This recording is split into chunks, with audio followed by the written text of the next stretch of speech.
There's definitely something wrong under heaven and earth when the week begins with U.S. crude oil trading at minus $37.63 a barrel.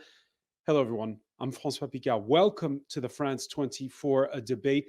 With the global economy grinding to a halt because of the COVID-19 pandemic, oil prices going through the floor with suppliers fast running out of room to store the stuff.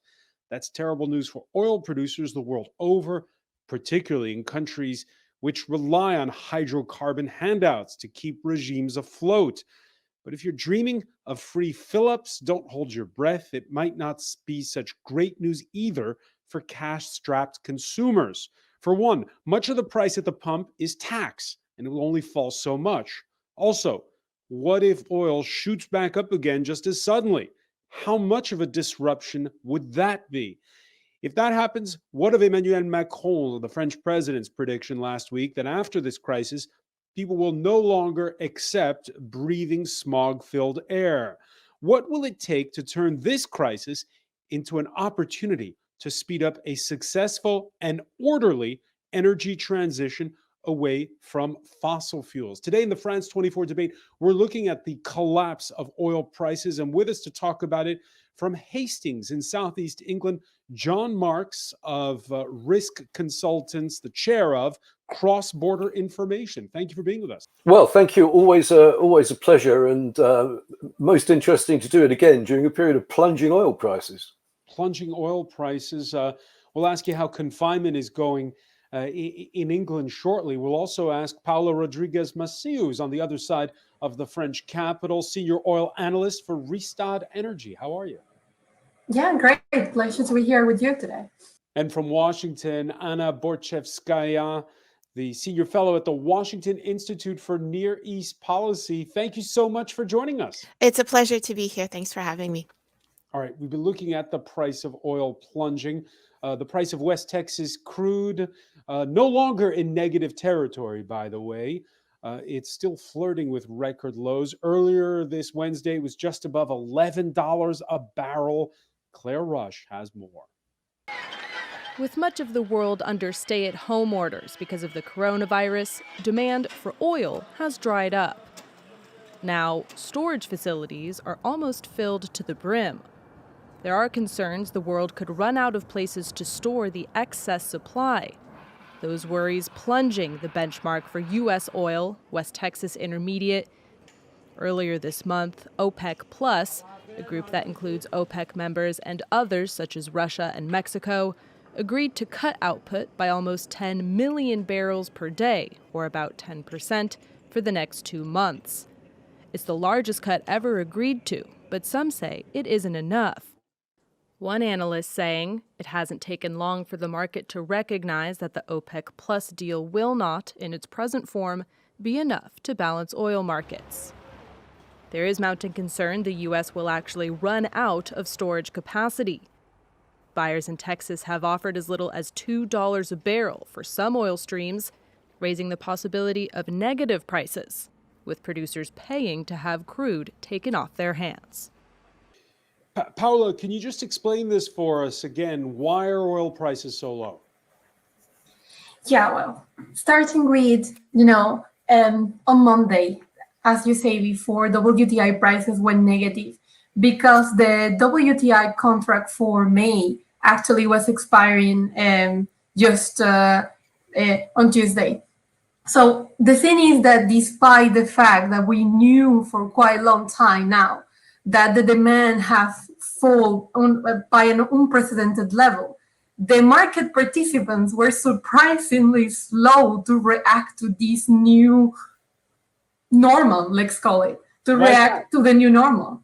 And to be honest, it's really a surprise because normally traders exit their positions a couple of days before the contract expired, but this time they waited really up to the last moment, just 1 day before the contract expired, to exit their positions. And that's what triggered this massive drop in the oil prices, because all of the traders just were lining up to try to sell their crude. They found out that were no buyers on the other side. So you have a massive line of sellers and no buyers anywhere to be seen to take these contracts.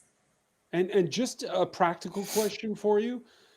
What happens if there's nowhere to store it? Does that mean you have to stop production? And if you stop production, I'm reading that in some instances you can't start it up again. Yeah, well, what's happening is that if you run out of places to put your oil, you need to shut down. So you have, let's say, two categories: those producers that are landlocked and therefore they don't have the option to be close to the oceans and just store crude at sea. And then you have those producers that are closer to the seas and or that are connected by a pipeline, and then they can also start to store crude offshore. Before all this crisis started, we saw a lot of floating storage happening in countries that could not get rid of their oil very easily. I'm especially talking about Iran and Venezuela. When they didn't have buyers, what they started doing was to store crude at sea. And that's what we're seeing now, that as the producers and as the market runs out of places to put their crude onshore, they're starting to build up storage offshore. John Marks, it's not just, by the way, U.S. crude oil. The price of Brent, North Sea oil, is also falling. Well, the thing about it is that Brent is in a better situation. As Paola said, you can put Brent and crudes like it on a ship much more easily than something coming out of the middle of Oklahoma. But the critical problem is there are other things at play. You have the coronavirus impact, but you also have the oil war that Saudi Arabia declared on the United States and Russia back in March. And it seems like a long time ago now, but it's not. That's still unwinding itself. And although there's more recently been that agreement that Donald Trump entered to actually unlikely character to come and try and save OPEC, but you've had the agreements on production cuts in the OPEC Plus group, but they don't actually start happening till May the 1st. Unwinding that in between is difficult. But also, the Saudis and the Russians haven't actually stopped their arm wrestle. So what they're doing, the one market that is reopening and that is there is Asia.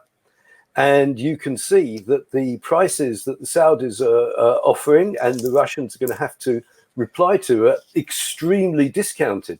So there is still this kind of political and economic arm wrestle going on underneath efforts to create a deal. It is, to use that horrible cliche, a perfect storm. A perfect storm. Anna Borchevskaya, a couple of questions rebounding off of what John said. First off, why are oil-producing nations waiting till May the 1st to cut production? And secondly, what do you make of the fact that, as John just said, that quote-unquote three-way war between Saudi Arabia, Russia, and the United States still seems to be going on? Yeah, so first, this war, as John said, has started back in March, and this goes back to something a little bit more complicated. First of all, the head of Russian oil conglomerate Rosneft, Igor Sechin, reportedly seems to have been one of the main driving forces behind this on the Russian side. And what's driving him in particular, but also the Kremlin more broadly, of course, is the desire to decimate the American shale industry. And so, Rosneft has been personally hit by American and Western sanctions. This is very personal, and that's part of a big part of what's been driving this.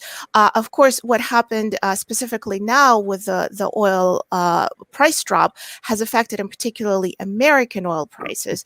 And whenever the American side is hurting, that's good news for the Kremlin. That's what's very interesting about this current situation. But for the broader context, this has been largely driven by Igor Sechin.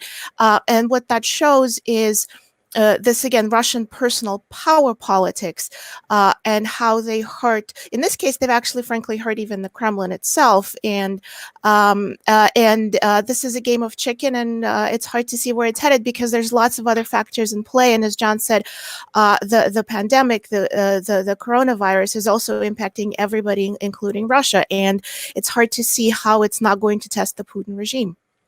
let me get Paolo's reaction to this. Paolo, you agree that in the midst of this pandemic and all these global forces at play, the supply chains of the entire planet, there are these personal scores being settled?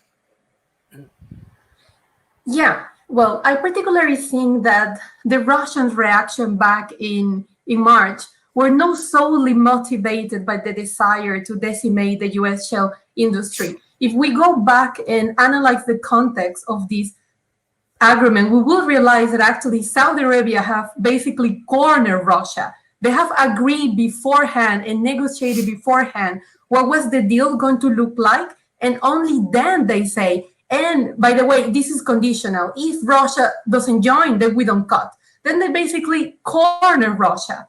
And they reach a deal without really negotiating with them. So Russia didn't have so much saying on that deal.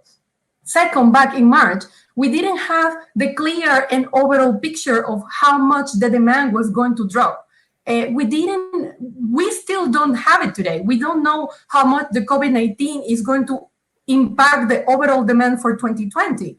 And back then, Russia just saw, or at least that's what is my take on it, that Russia saw first they didn't have all the information about the demand side, how big the demand was going to be. And second, they were put into the corner of a deal that they didn't have really a saying into making. Therefore, it was quite obvious, the decision, or it was unsurprising for us at Riser Energy that actually Russia decided to walk away. And not only because they actually wanted to hurt the United States, but also because a deal at that point with so many unknowns didn't really have much sense. It was going to be not enough to balance the supply side, to balance the demand side. John Marks, your thoughts on the motivations of Russia and of the chair of Rosneft?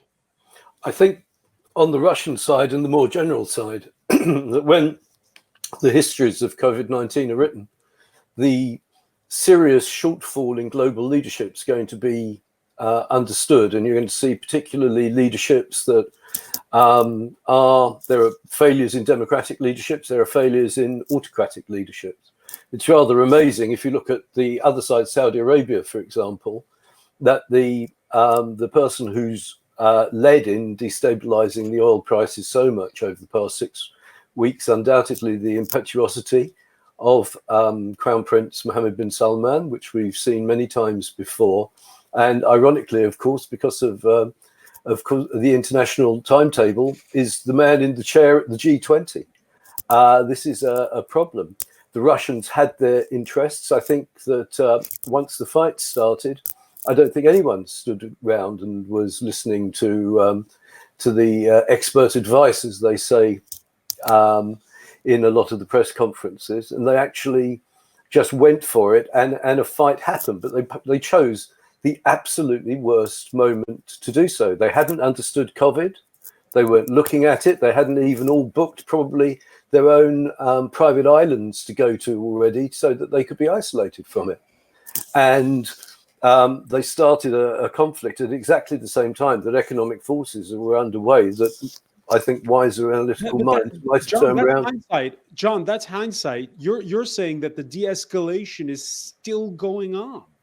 Yeah, there's no doubt about it, because the reports from the market all suggest that there's intense competition in those classes of crude oil in which Saudi Arabia and Russia and Saudi allies and others can sell, in markets such as Europe, such as particularly Asia. You've got oil prices being quoted for Saudi crudes at $5 a barrel. You've got the Russians potentially coming back and using their now very impressive pipeline network to compete. So if you actually look at where people are getting their hands down and dirty in the real market, as opposed, say, to the futures market, what you're seeing is still that conflict underway. I'm not quite sure the message has quite passed to the degree that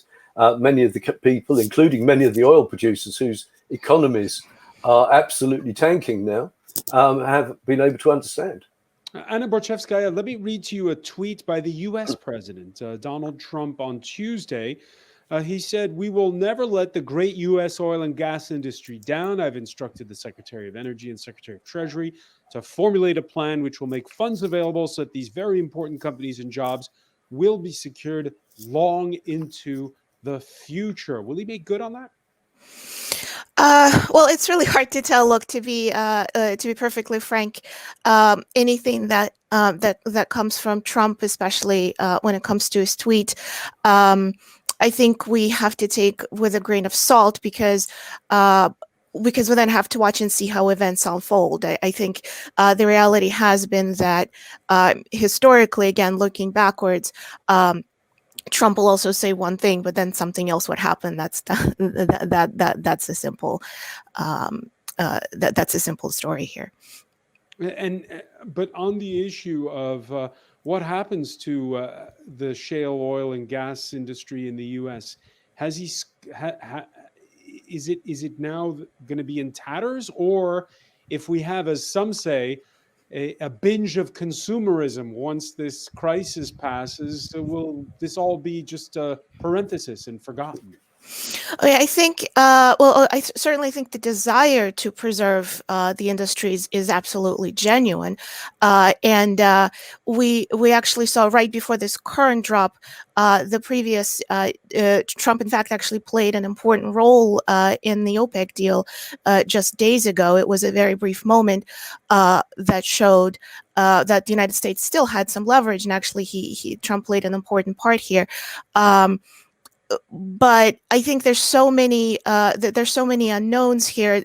Oil prices are notoriously difficult to predict, and under normal circumstances, it's hard to come up with a coherent analytical framework that would be definitive at this stage, at least for me.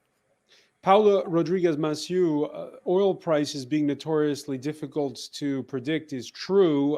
Crude reached an all-time high of $147 a barrel. That was back in July of 2008.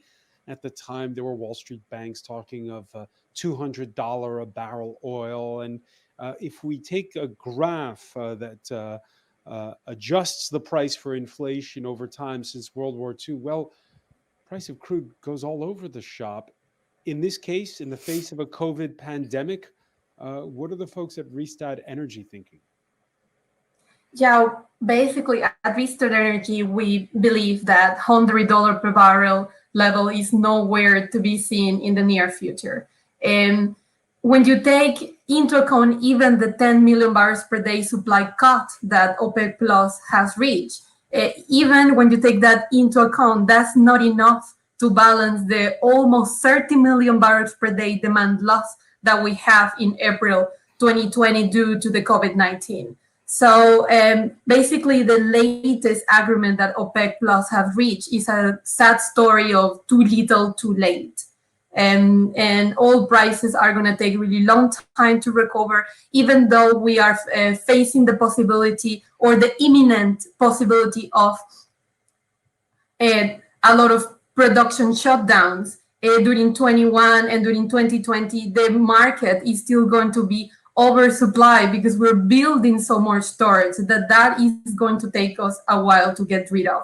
And also you have the circumstances changing because the shale industry is a very reactive industry. So when oil prices finally recover somehow, then you actually will have the case that the shale industry is going to restart. So you will have a lot of this supply restarting back online in a very quick way. Paula, we have a lot of listeners in places, a lot of viewers in places like India. They must think, is this a good news story for them? The fact that oil prices are going to, according to your prediction, remain low for a long time. Yeah, the thing is that the situation right now is quite complicated because, yes, of course, low oil prices are good news for oil importers and are good news for consumer. But at the same time, with such a demand drop, this is really not good news for anyone at the moment. But it could be good news when the economies restart because it means that the economy could profit of low oil prices for the foreseeable recovery. But at the moment, this is not good news for anyone, oil importers included. John Marks, you agree? I think for oil importers, clearly my friends in Morocco, for example, are saying, well, we're looking for some sunshine amongst the clouds, and clearly the economics of their import bill, it's good news. Some people are able to use a crisis. It's quite interesting. If you look at one of the biggest producers in Africa, you have Nigeria, a country which, as we know, has historic problems of reforming, but actually during this period they have finally taken the opportunity to remove fuel subsidies, so actually sorting out their domestic economies. But I think overall, as you look across both producers and consumers, I think that for producers there are going to be things that are harder to come back.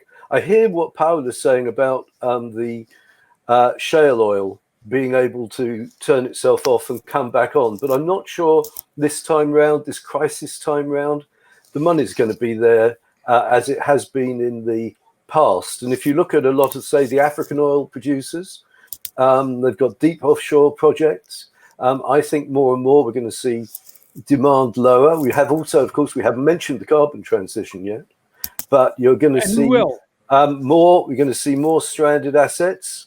So I think we're going to see an industry in crisis. We're going to see economies that are going to take a very long time to recover from this. Let's talk about producers a second. What happens to countries like Iran? What happens to countries like Iraq? What happens to a country that, John, you follow closely, Libya, which is in the midst of a civil war? They're in all those countries that you mentioned. I mean, the narrative around, let's not even go to Iran with all its problems, you know, one of the most dramatic early COVID countries with sanctions and whatever. I mean, clearly the Iranians have major problems. You look at Iraq, you know, one of the narratives of the last month has been, you know, has the Iraqi state finally run out of rope? You know, where possibly can it go? And of course, Libya, you've had very few national institutions led by National Oil Company, led by the Central Bank of Libya, that have been able to keep this country in disastrous condition afloat, and they're all under pressure. So I think we're seeing this play itself out, but it's going to be playing itself out slowly. You know, how is a very large emerging market economy like South Africa going to re-emerge from a lockdown of this extent? And I'm not joining the view that it's going to be a happy bounce back.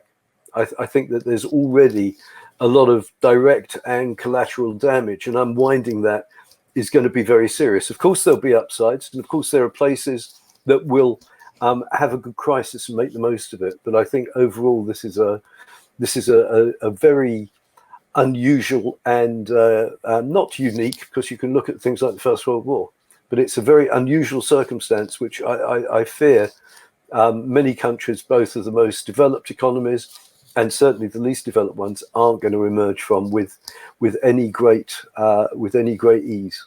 Yeah, that parallel with the First World War has been drawn a lot. All the powers that went into it were losers at the end of it from that conflict.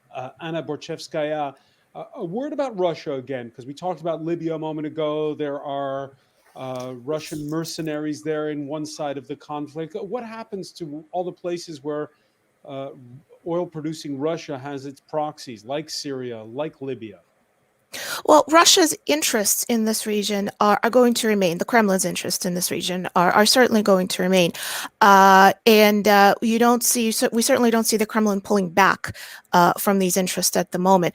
The question ultimately is going to be a question of balancing ambitions versus capabilities. Yeah, do they have deep enough pockets?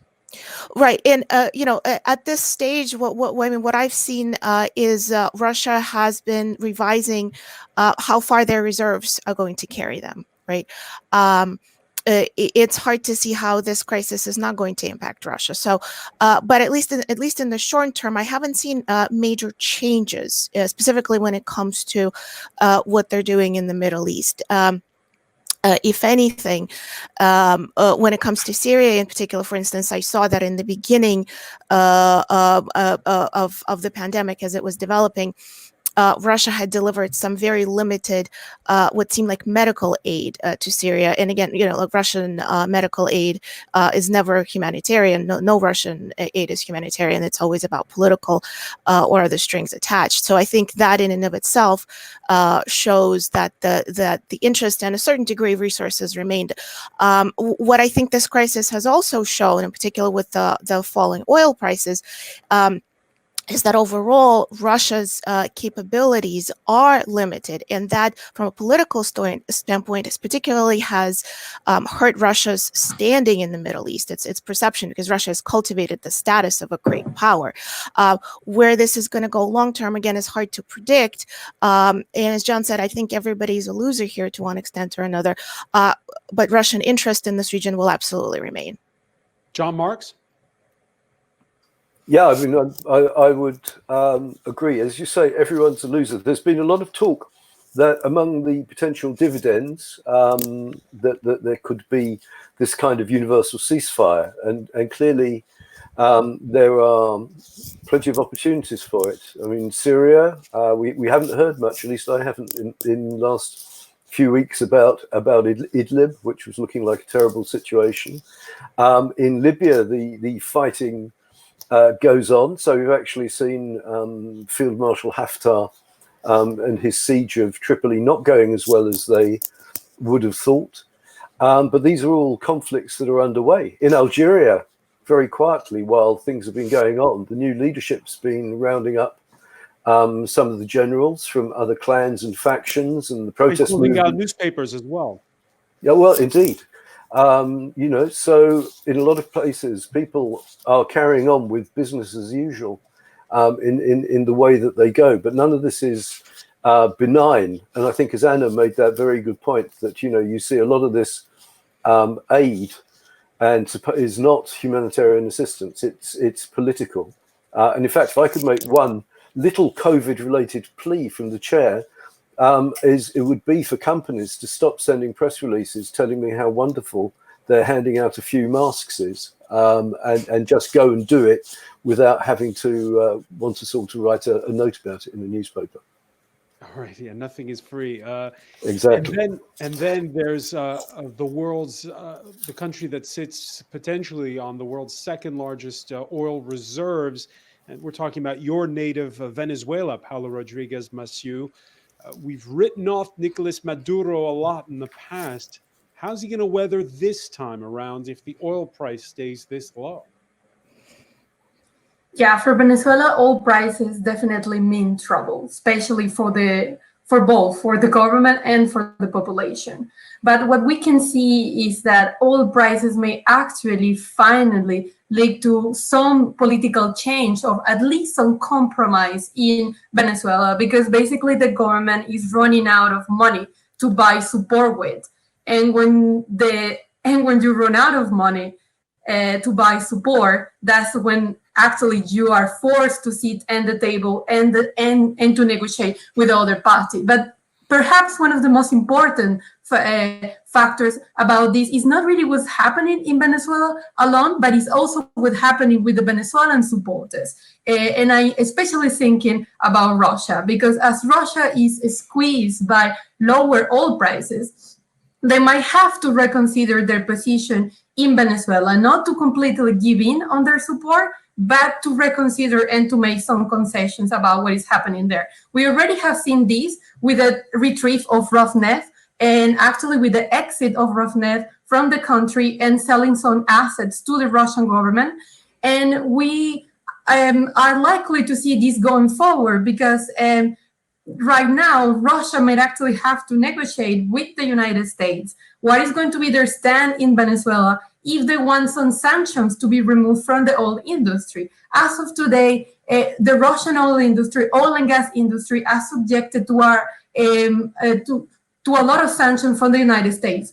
sanctions for technological transfer, for the financial system. Also, Nord Stream 2 is subjected to sanctions. So perhaps the US government can bring in these sanctions and remove some of these sanctions as a bargain to manage the backup of Russia in the Venezuelan government. So who's a better ally for Nicolas Maduro today? Is it Russia or is it China?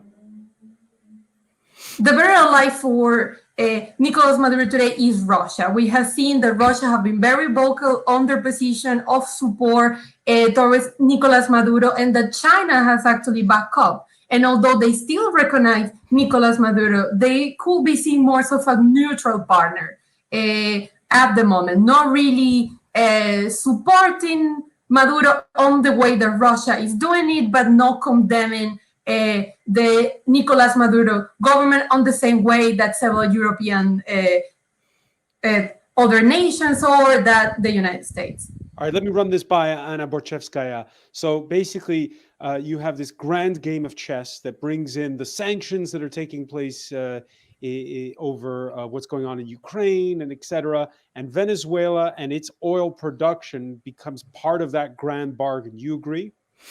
I think that might very well be an option. I also agree that Russia has been a better friend for Maduro than China.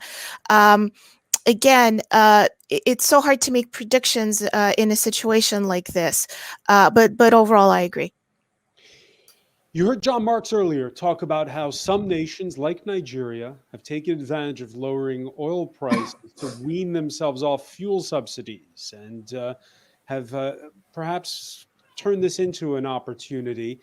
The question now is whether that can happen the world over. Last week, as we mentioned at the outset, the French President Emmanuel Macron warned that coming out of this crisis, after this major lockdown, people in countries where the skies are smog-filled will no longer accept that we burn fossil fuels at the rate that we're doing it.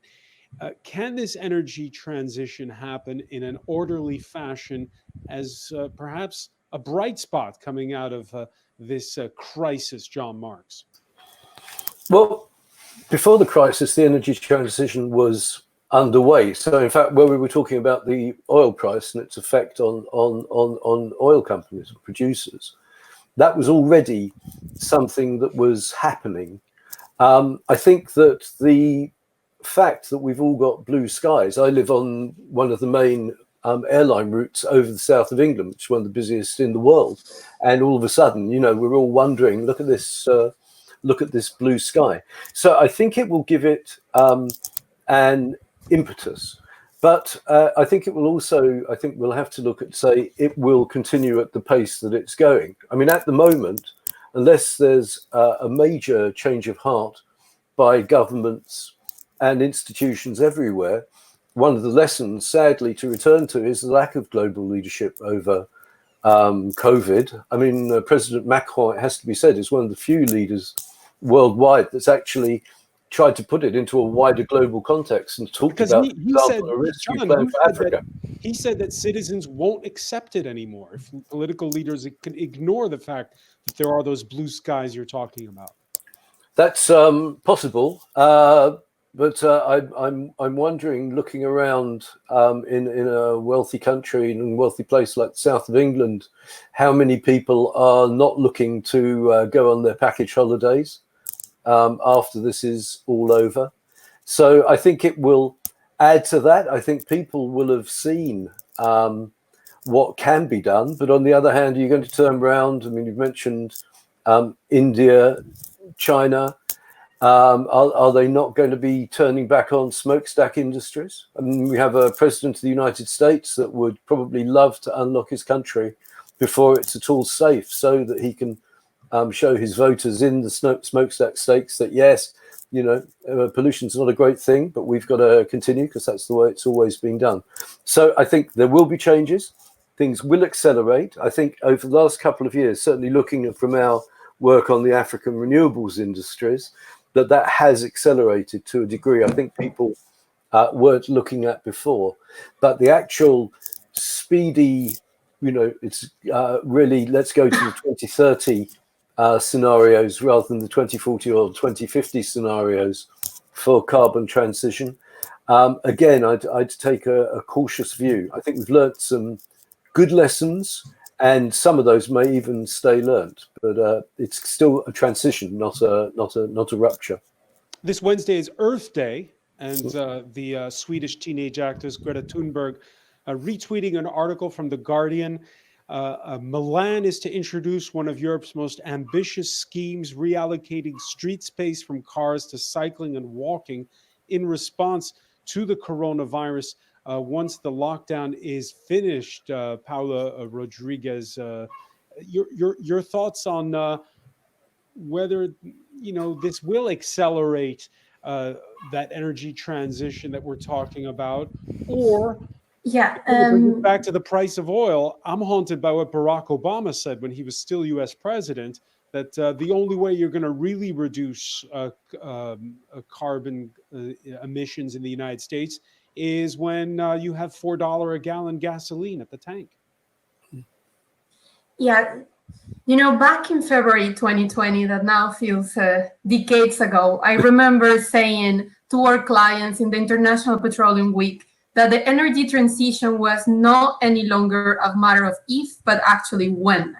I still think, or I still back up that statement. The energy transition is happening, and COVID-19 will not stop that. But I believe that the when is now being postponed, because as the economies struggle, several governments are going to be facing the hard choice or where they want to allocate their limited resources.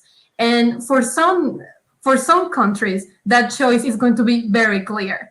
In other countries that are a little bit more fortunate, such as in the European Union, COVID-19 might mean good news for the energy transition, because they can actually allocate their resources into the renewable energy to create jobs in locations that probably will not have so many economical activities. So they could use.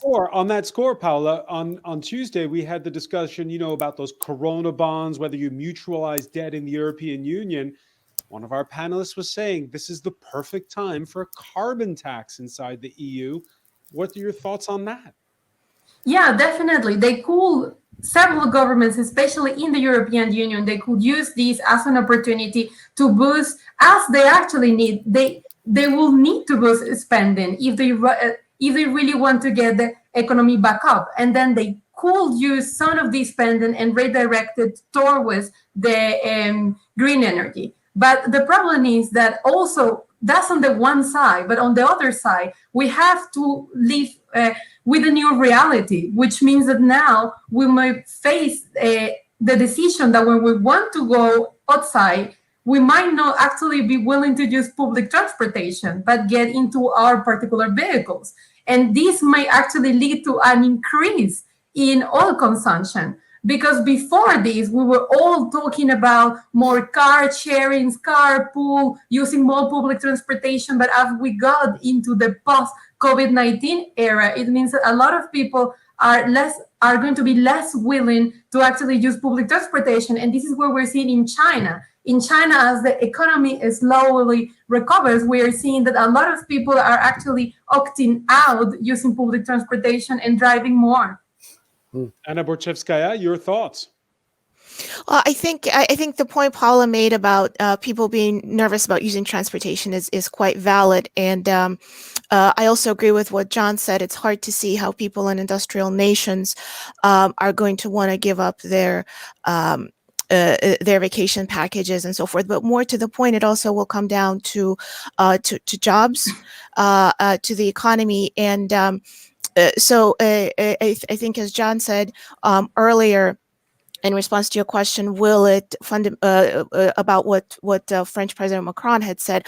Yes, possibly this may create some changes, but I think the more practical considerations will most likely be a priority. Anna Borchevskaya, thank you so much for joining us from Washington. I want to thank Paula Rodriguez Ozio for being with us here in the French capital. John Marks in I can say it, Sunny Hastings. Sunny Hastings. Sunny Hastings, thank you for being with us. And by the way, we want to thank all of you for joining us in ever greater numbers in these confined editions of the France 24 debate. You can follow us on our YouTube channel and on Facebook, and also on France24.com.